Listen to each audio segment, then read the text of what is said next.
Separately, we are learning right now that two Navy-guided missile destroyers had been sailing through the Taiwan Strait.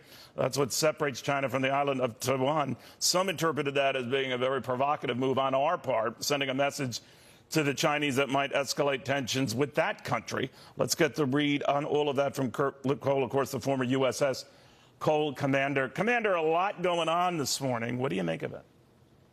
Well, good morning, Neil. I think that first, the two destroyers sailing through the Taiwan Strait is nothing to be excited about. We have a right, just like the Chinese and every other nation in that area, to sail in international waters. And while many people, given the tensions with the trade conflict that's starting up, given what's going on in North Korea, people may be trying to read into this more than that.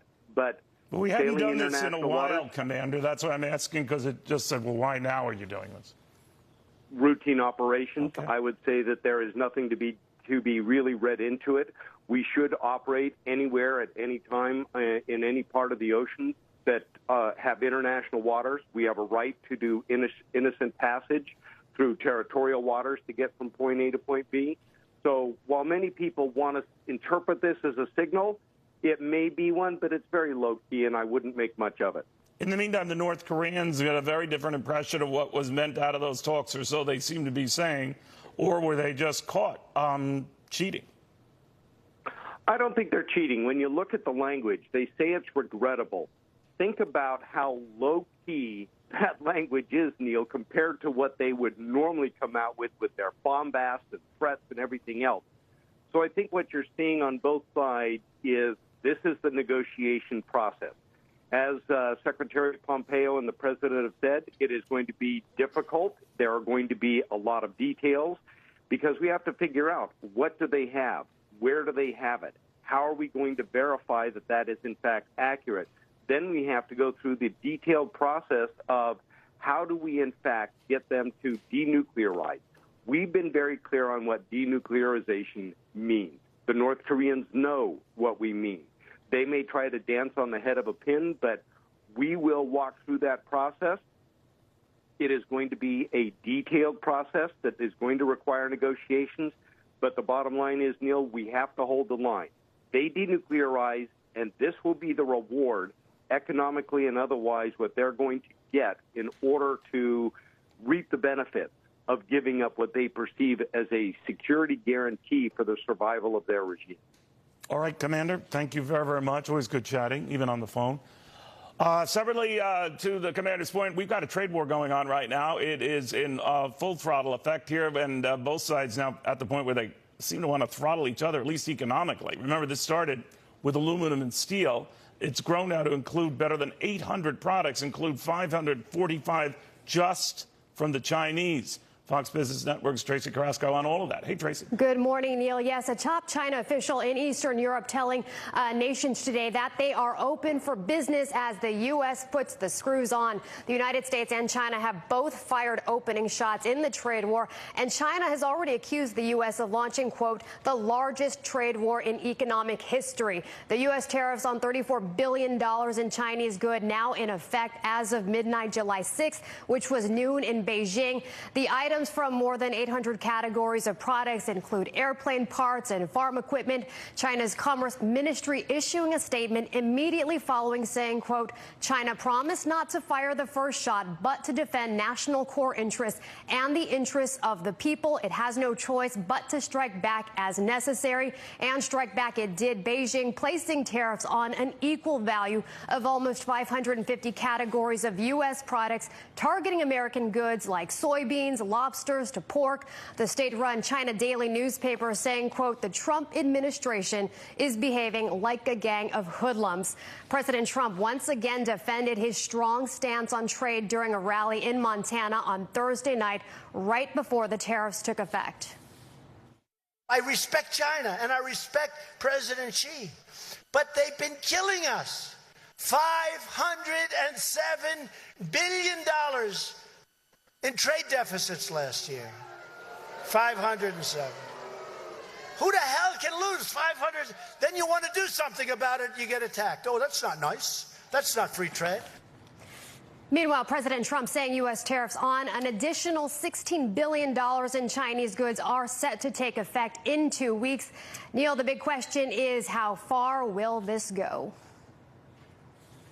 All right, Tracy, thank you very much. That much we do not know here. But again, to Tracy's point, no sign that either side is blinking. Still early.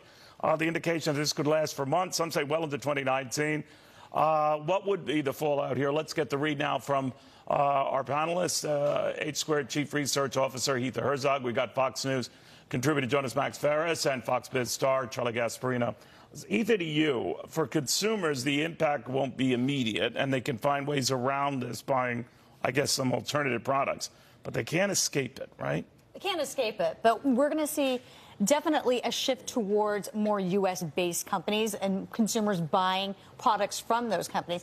Also, the economy is trucking along here. And we saw those jobs numbers. Right. They were pretty great. You know, along with this deregulation and some of the tax cuts that are going on, the consumer and the American, public out there feels a lot better about the economy than they did, a lot better than 6 months ago. Now, Jonas, that's the argument the president has made about being in a position of strength, right? That the Chinese have to come to us before we even think about doing the same to them. What do you think? Well, we are in a position of strength, relatively. We're the strongest economy in the world right now. And you want to be in that position if you are going to do a trade war, because it's almost like a game of chicken, and these other countries will fall into recession before we would, in theory. Mostly a country like, let's say, Germany or something, which might come into the fray more. The risk with that strategy with China is they don't have elections, so they can have a recession just to make a point, and we can't going into every 2-year election cycle. But as far as who's winning, the Chinese stock market is down 20%, and it's at 10-year low, basically levels it was at 10 years ago. We're down less than 5%, all-time highs. The story doubled, more than doubled in 10 years. So at this stage, it looks like China's losing. Economists will tell you, as it's brainwashed me in graduate school and undergraduate school, that everybody loses a trade war.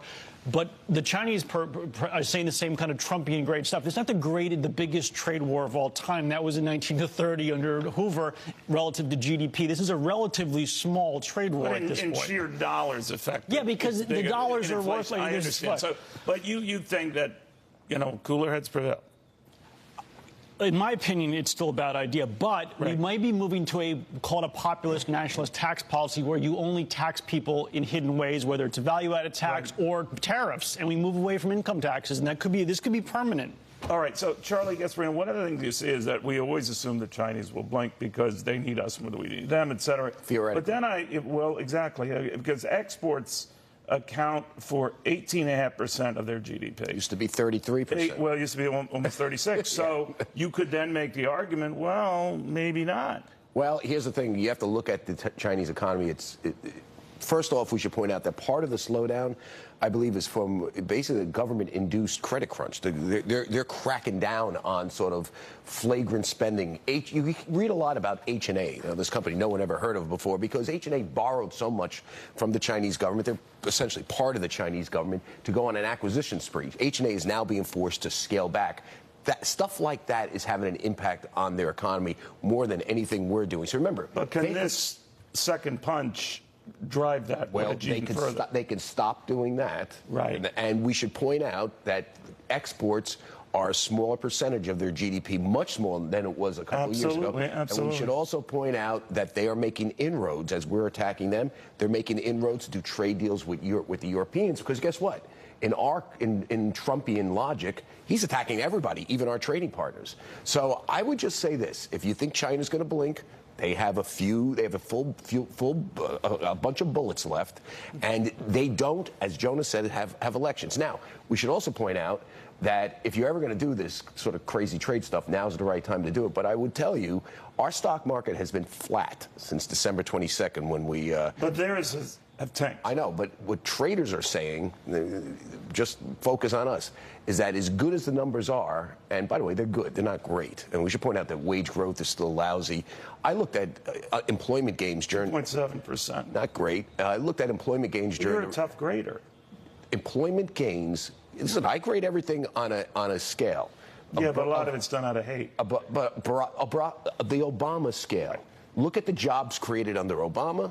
Look at what we're getting out of Trump. But Charlie, there's virtually the same. There's no denying that people are feeling a lot better about that, whether or not. Well, if their wages aren't up, how do you know that? Well, whether or not. Sentiment surveys reveal that Americans are feeling more upbeat than they have in exactly. 12 years. They might feel better, but I'm just saying Heath, you had a very a lot of money. I'm sorry, but your point is that could save the day. And, you know, consumers are facile. They can go to other places or find alternatives if possible. Right? We've been in a state of frugal fatigue for the last couple of years. So any sort of sentiment Jonas was frugal long before a trade war. 20 years ago. It's a battle. Right. 10 years ago, I mean.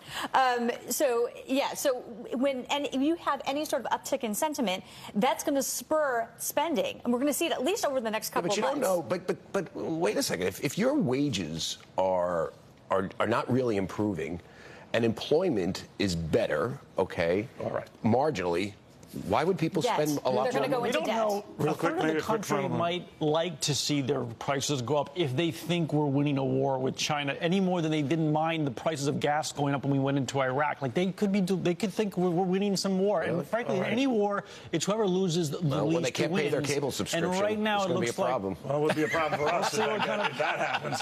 All right, guys, I want to thank you all very much. I didn't mean to keep jumping on all of you. I did, but.